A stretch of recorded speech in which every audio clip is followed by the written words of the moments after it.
There is a hidden power structure in the form of the Office of Supreme Leader. This isn't simply an office of advisors. This is an extensive apparatus that Khamenei created in order to ensure that if he's eliminated, the regime can ensure continuity rather than any change or any confusion. The point is, there is war in the Middle East, so we'll talk about what that means for Iranians. Kasra Aarabi is a British Iranian, specialises in Iranian military and security affairs. He's director of the IRGC research at United Against Nuclear Iran. Kasra, a warm welcome back. Thanks for being with us. Let's just go as close to on the ground as we can. I know you've got family in Iran. Where are they, and do they feel safe? Well, without going into the personal details, I obviously don't want to put anyone I know at risk because it is a heavily securitized environment. Yet I have spoken with sources today in Iran, and the situation for the regime is not looking good, but people are celebrating that, I must say. Let's not forget, this Islamic regime is the same Islamic regime that massacred 40,000 unarmed civilians on the streets of Iran during protests last month. This regime has detained tens of thousands. And just to go to the previous guest, your previous guest, I'd like to hit back on that because your previous guest said that there was no reasoning, there was no imminent threat from this regime against the United States. That's simply not true. This regime, the Islamic regime, has been proactively seeking to assassinate President Trump, not just President Trump, but senior US officials, US citizens on American soil. The US administration sat down and sought to negotiate with this regime. President Trump made it very clear, you're not to have a nuclear weapons program, zero enrichment. Rightly so, by the way, because this regime poses an existential threat through its behavior, through its ideology. It is the largest state sponsor of terror, the largest exporter of anti-Americanism, and the largest state sponsor of Islamist extremism.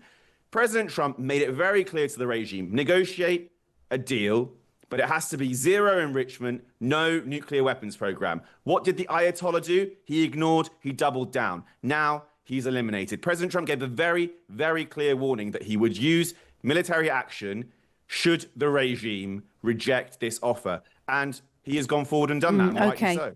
All right. Well, look, we appreciate that. I presume that on Keir Starmer and his refusal to get involved in any offensive action, only defensive as of Sunday.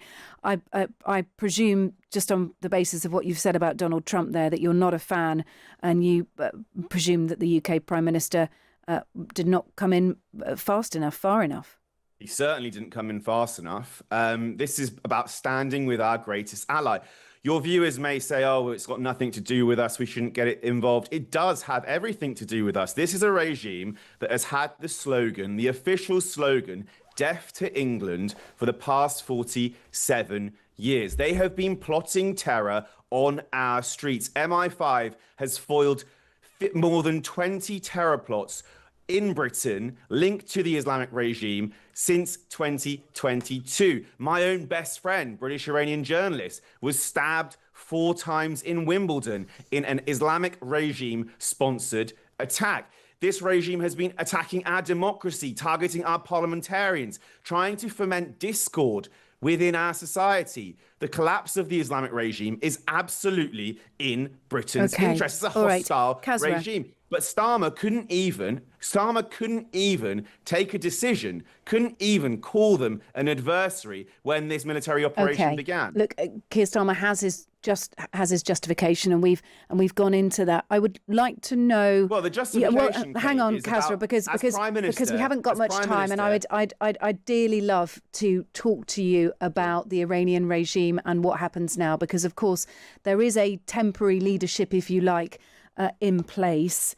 And I'd love your perspective, really. Of course, the US are going to continue with their action. There have been more strikes on Iranian compounds holding leadership members today by Israel.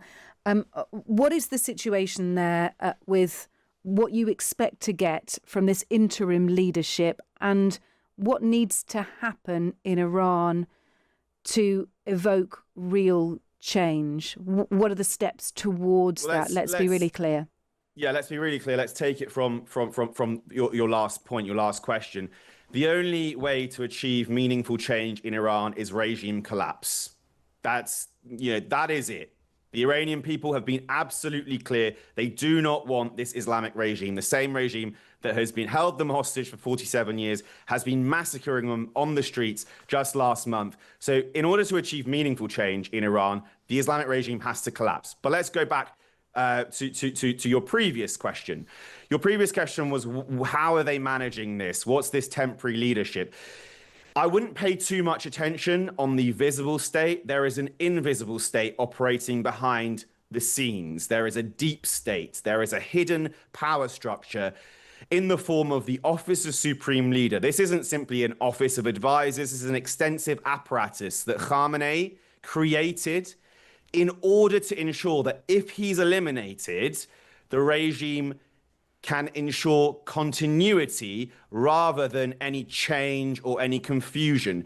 So the Office of Supreme Leader, which is made up of a core of 4,000 members, a bigger architecture of 40,000 affiliates, mainly with at the key point of that is his sons, Khamenei's sons, his 4 sons.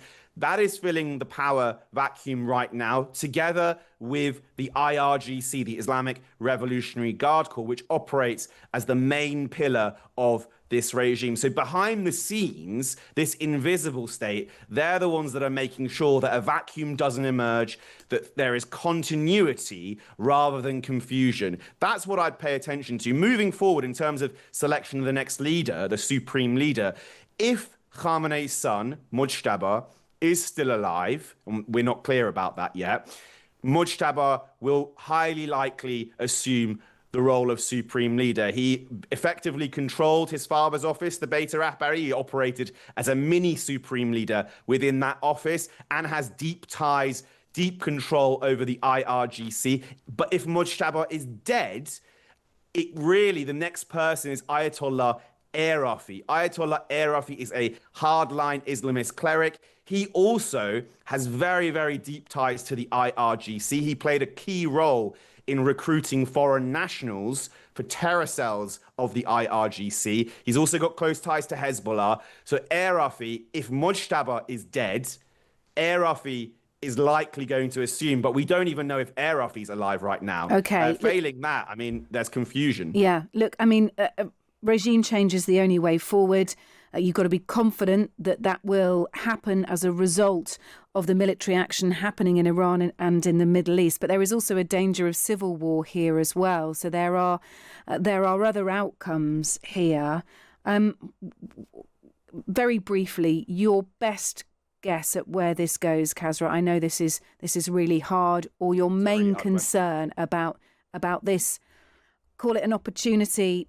Call it a moment in time, a tipping point within the Iranian regime.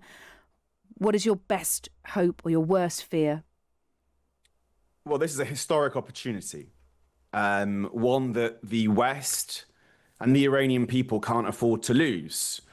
I say that because if the military operation stops and this regime is able to breathe again, this regime is able to recoup, we will be facing a far greater threat, a far more militarized, radical, and extremist threat from the Islamic Republic. That is why it's essential for this military operation to continue. Sources in Iran have confirmed to me that it is having effect. We're seeing that the IRGC's chain of command has wobbled. It is feeling the consequences of this campaign. President Trump, the Israelis, must continue this military operation, crucially, to dismantle the suppressive apparatus of the regime, which is blocking regime change. That was the apparatus that was fully deployed during the protests and massacred the Iranian people. The Iranian people are unarmed. They are unarmed civilians. So it's essential to start to dismantle this suppressive apparatus. Now, those suppressive bases are being targeted in the latest military operation that's gone on today.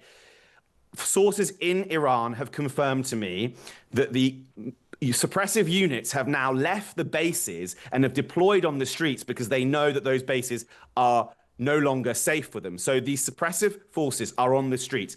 It is essential to dismantle this apparatus. If you dismantle this apparatus, you provide the space for the Iranian people to reclaim their country and regain control. Okay. Failing that, it's going to give the regime a moment to breathe, and the regime will become more radical. Yeah. Look, really well explained, Kasra. Thank you for being with us. Kasra Aarabi, British Iranian who specialises in the Iranian military and security affairs. Really good to speak to you. Thank you. Right, moving on swiftly. We are